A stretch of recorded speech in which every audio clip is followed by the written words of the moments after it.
नमस्कार, मंडल news bulletin में आपका स्वागत है। आइए पेश करते हैं आज के कुछ प्रमुख व मुख्य समाचार।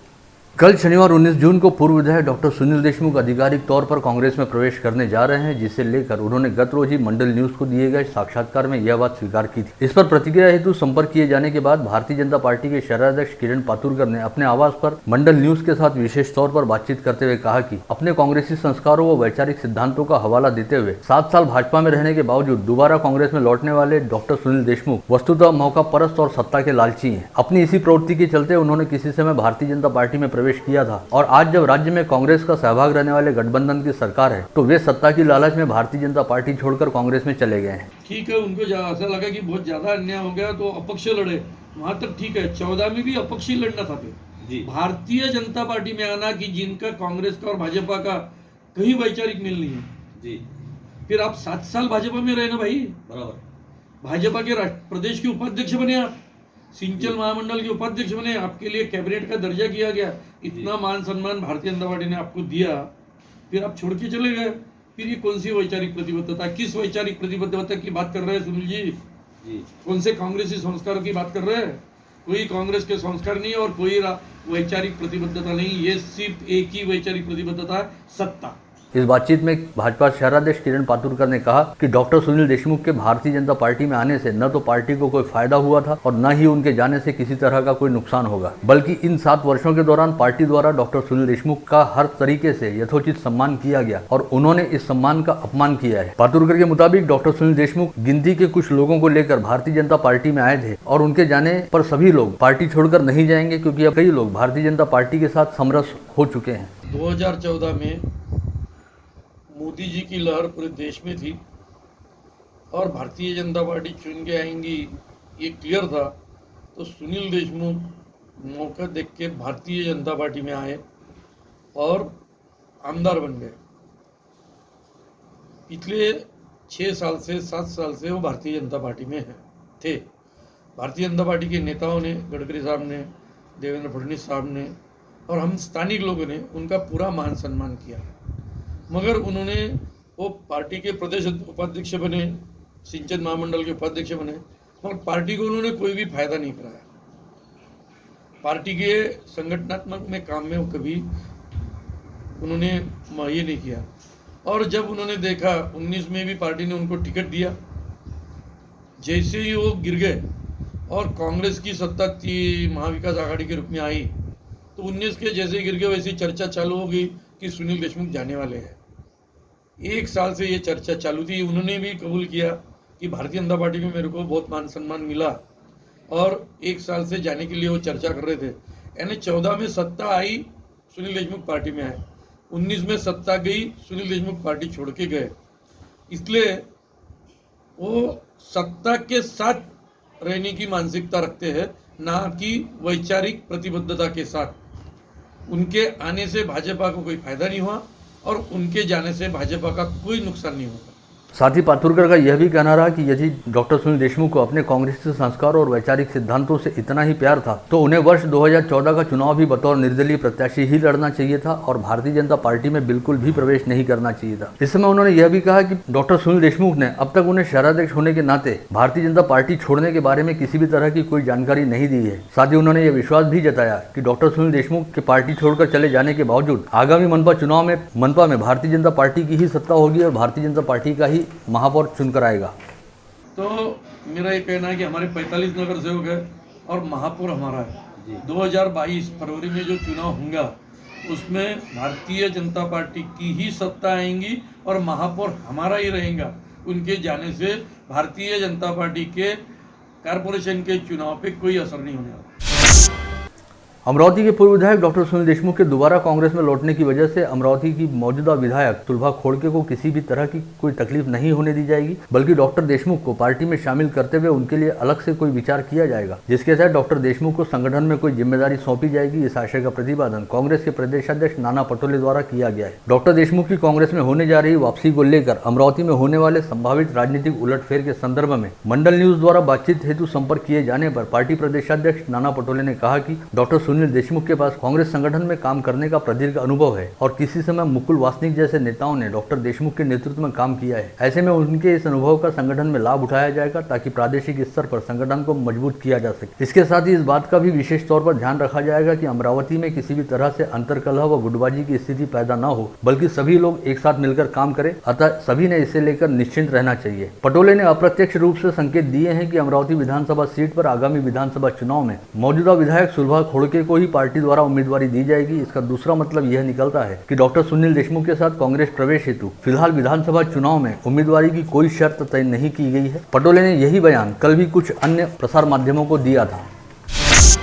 जिले की सांसद नवनीत राणा की ओर से संविधान के अनुच्छेद 136 के तहत सुप्रीम कोर्ट के समक्ष स्पेशल लीव पिटीशन यानी विशेषाधिकार याचिका दायर की गई है, जिसमें जाति वैधता प्रमाण पत्रों को लेकर मुंबई हाईकोर्ट द्वारा दिए गए फैसले को खुद के लिए अन्यायकारक बताते हुए इस फैसले का निरीक्षण करने की मांग की गई है। कल 17 जून को नवनीत राणा द्वारा सुप्रीम कोर्ट की रजिस्ट्री में दायर की गई इस याचिका को स्वीकृत करने अथवा रद्द करने का फैसला सुप्रीम कोर्ट की एक विशेष अदालत द्वारा किया जाएगा। साथ ही यदि यह याचिका स्वीकृत होती है तो इसके लिए बेंच तय करते हुए सुनवाई शुरू होगी। चूंकि इस समय सुप्रीम कोर्ट में अवकाश चल रहा है, ऐसे में सांसद नवनीत राणा द्वारा अपने वकीलों के मार्फत संविधान के अनुच्छेद 136 के आधार पर सुप्रीम कोर्ट में स्पेशल लीव पिटीशन दायर की गई है, जिसमें महाराष्ट्र राज्य मुंबई जिला जाति वैधता जांच समिति, पूर्व सांसद आनंदराव अड़सूल तथा अमरावती निवासी राजू श्यामराव मानकर को प्रतिवादी बनाया गया है। गत रोज सुप्रीम कोर्ट की रजिस्ट्री में सांसद नवनीत राणा के वकील एडवोकेट EC अग्रवाल के मार्फत पेश की गई इस याचिका का अवकाश काल में कार्यरत विशेष अदालत द्वारा निरीक्षण किया जाएगा और इस याचिका को सुनवाई हेतु स्वीकृत या खारिज करने के बारे में फैसला लिया जाएगा। यदि यह याचिका सुनवाई हेतु स्वीकृत होती है तो सुप्रीम कोर्ट का अवकाश खत्म होने के बाद इस पर सुनवाई हेतु जज व बेंच तय किए जाएंगे, जहां पर इस याचिका की सुनवाई करते हुए हाईकोर्ट के फैसले का निरीक्षण किया जाएगा।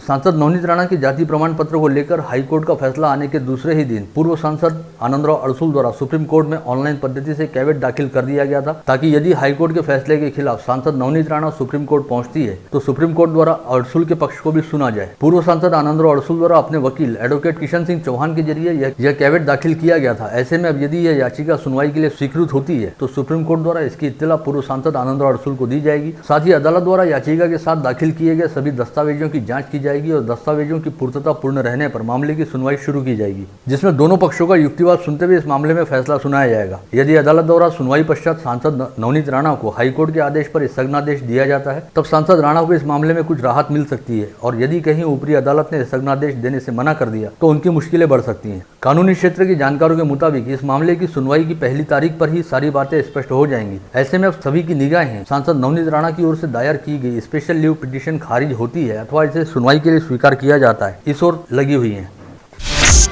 स्थानीय वलगांव रोड पर स्थित डॉक्टर सोहेल वारी के बेस्ट हॉस्पिटल में कोरोना इलाज के लिए भर्ती मरीज की मौत के बाद संतप्त हुए कुछ राजनीतिज्ञों ने अस्पताल में घुसकर वहां काफी हंगामा मचाया और तोड़फोड़ की। इस घटना के बाद अस्पताल परिसर में काफी देर तक तनाव की स्थिति निर्माण हुई थी और मामले की खबर मिलते ही गाड़गेनगर व नागपुरी गेट थाना पुलिस के दल तुरंत घटनास्थल पर पहुंचे और पुलिस ने हालात को काबू में करते हुए मृतक महिला के शव को उसके परिजनों के हवाले किया। पता चला है कि अचलपुर निवासी 42 वर्षीय शबाना अंजुम नियाजुद्दीन और उनकी मां 60 वर्षीय बशीदा खातून शेख हबीब को 27 मई को कोविड बीमारी के चलते वलगांव रोड स्थित बेस्ट हॉस्पिटल में भर्ती कराया गया था। इलाज के दौरान बीती रात बशीदा खातून शेख हबीब की मौत हो गई और इसके कुछ समय बाद शबाना अंजुम की भी तबियत बिगड़ती गई। पश्चात आज सुबह 8 बजे के दौरान शबाना अंजुम नियाजुद्दीन की भी बेस्ट हॉस्पिटल में इलाज के दौरान मौत हो गई। अस्पताल प्रशासन द्वारा शबाना अंजुम की मौत की खबर उनके परिजनों को दी गई। 12 घंटे के दौरान एक ही परिवार की 2 महिलाओं की मौत होने की खबर सैयद नियाजुद्दीन के रिश्तेदारों और शहर के कुछ राजनीतिज्ञों को पता चली और सुबह मृतक महिलाओं के रिश्तेदार व कुछ राजनीतिक के बेस्ट हॉस्पिटल में जा पहुंचे और दोनों महिलाओं की मौत के लिए अस्पताल प्रशासन को जिम्मेदार ठहराने लगे।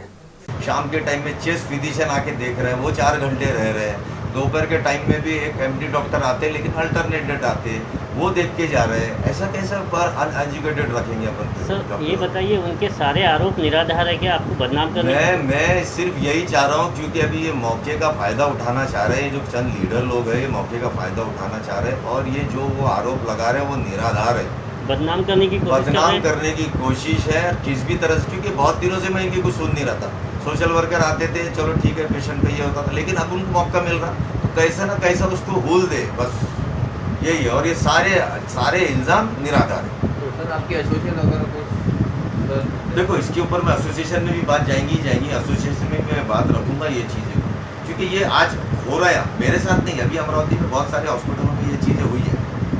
और यही चेहरे मिलेंगे तुम्हारे को हर जगह, दूसरा कोई चेहरा नहीं मिलेगा।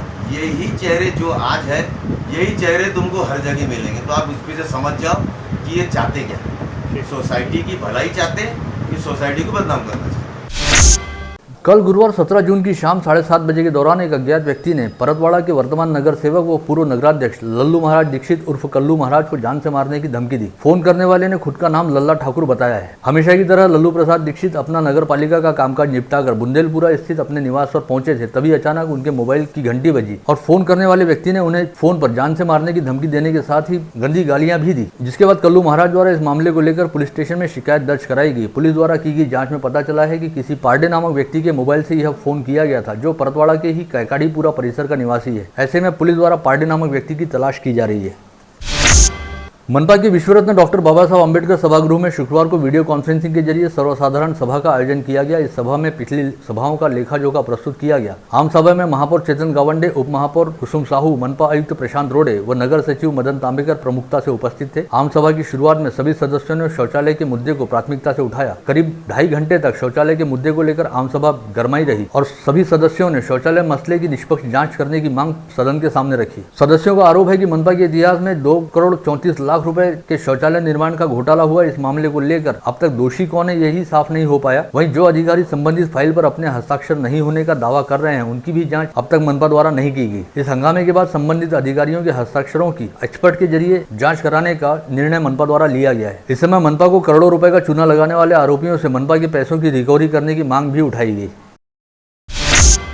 स्थानीय जिला परिषद स्थायी समिति की बैठक शुक्रवार 18 जून को समिति के पदसिद्ध अध्यक्ष व जिला परिषद अध्यक्ष बबलू देशमुख की अध्यक्षता में हुई, जिसमें विभिन्न विषयों पर चर्चा करते हुए आगामी 21 जून को होने जा रही जिला परिषद आम सभा में रखे जाने वाले प्रस्ताव तय किए गए। साथ ही कुछ अन्य प्रस्तावों पर मंजूरी प्रदान की गई।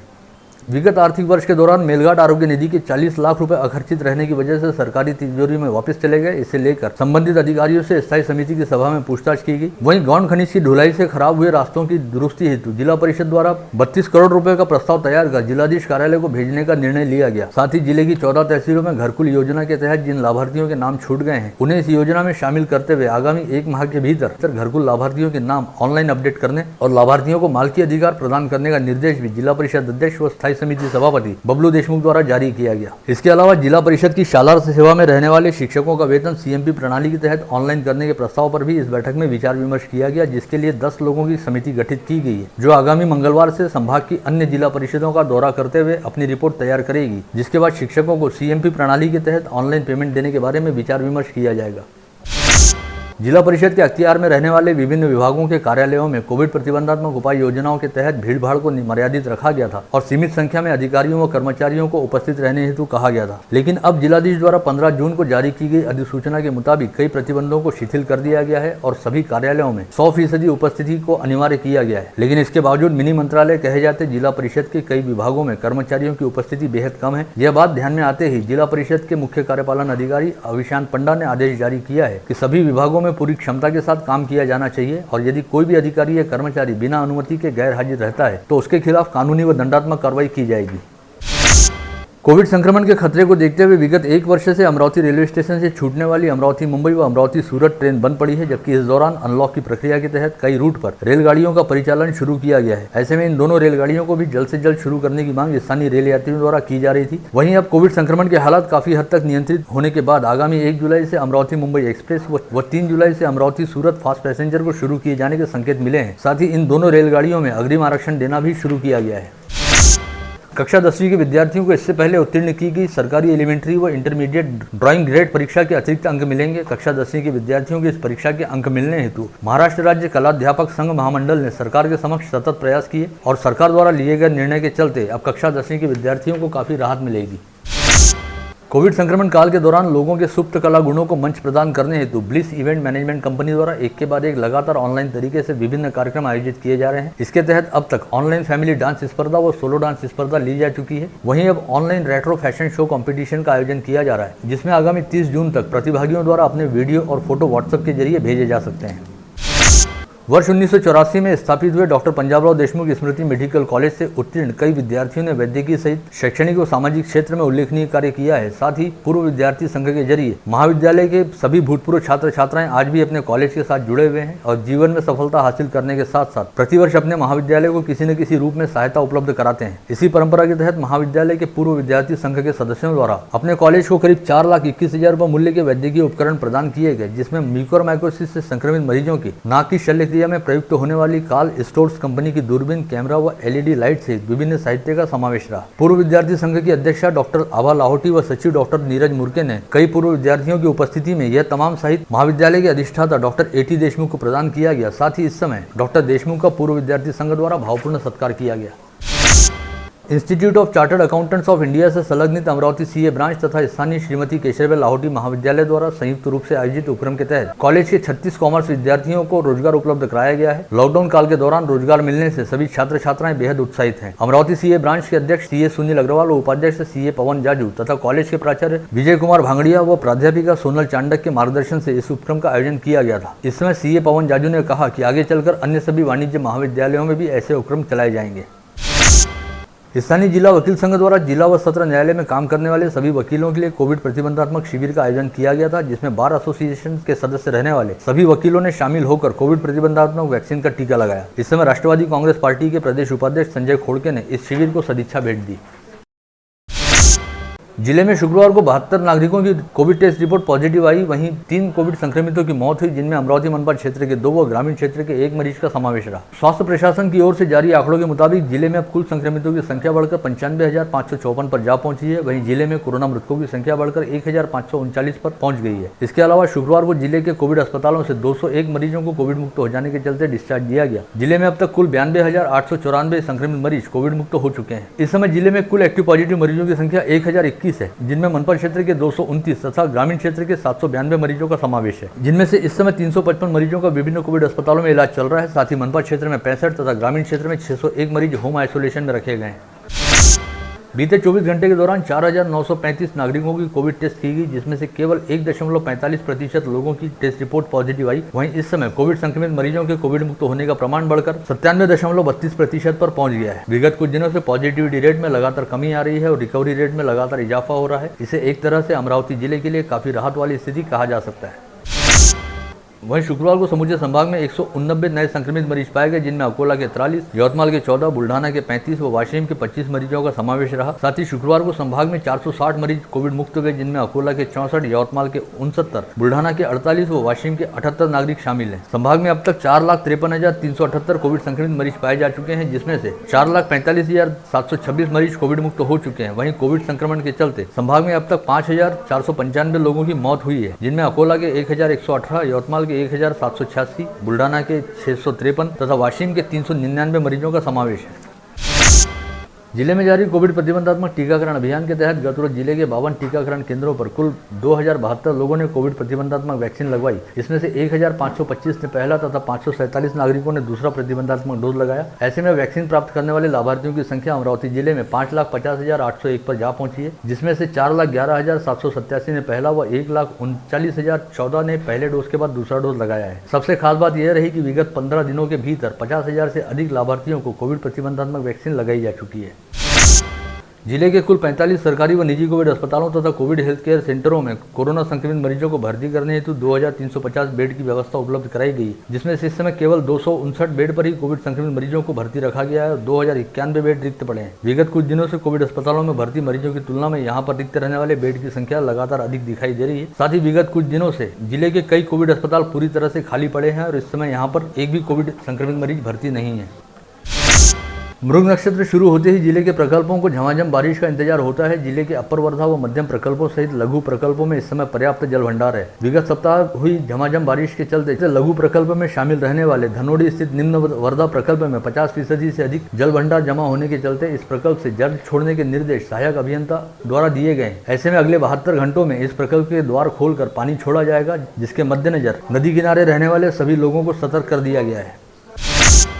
बारिश के जारी मौसम की शुरुआत काफ़ी अच्छी और समाधानकारक रही, जिसकी वजह से जमीन में बुआई योग्य गीलापन आ चुका है और स्थितियां बुआई के लिए पूरी तरह से अनुकूल हैं। इस बात के मद्देनजर अब जिले के ग्रामीण क्षेत्रों में किसानों द्वारा बड़े जोर शोर के साथ खरीफ फसलों की बुआई की जा रही है।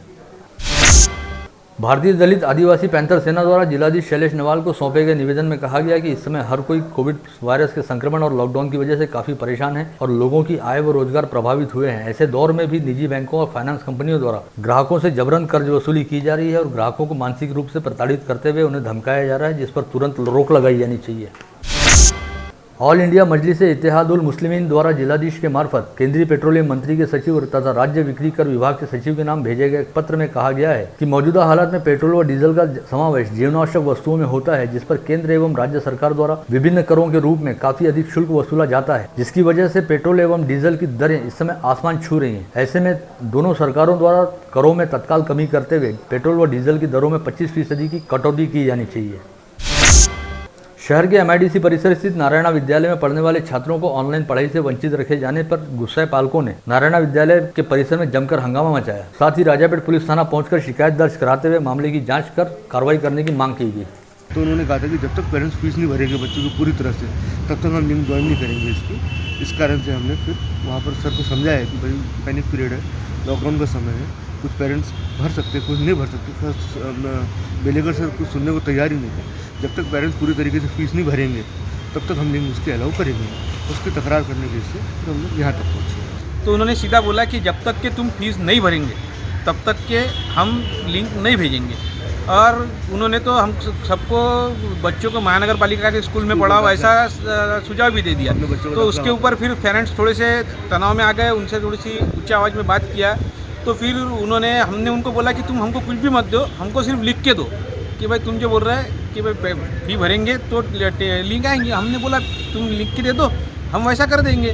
तो वो लिख के देने को तैयार नहीं थे। फिर उन्होंने हम वहाँ पे धरने देने बैठ गए। तो उन्होंने फिर पुलिस स्टेशन से प्रशासन को बुलाया। तो हमने फिर पुलिस प्रशासन को भी बोला हमको सर कुछ नहीं होना, हम सब इतने जन बैठे, हमको सिर्फ लिख के देते जो इन्होंने बोला, हम निकल जाएंगे। तो उसको सुनने को तैयार नहीं थे। तो फिर हम यहाँ पे रिपोर्ट देने के लिए पुलिस स्टेशन में आए हुए।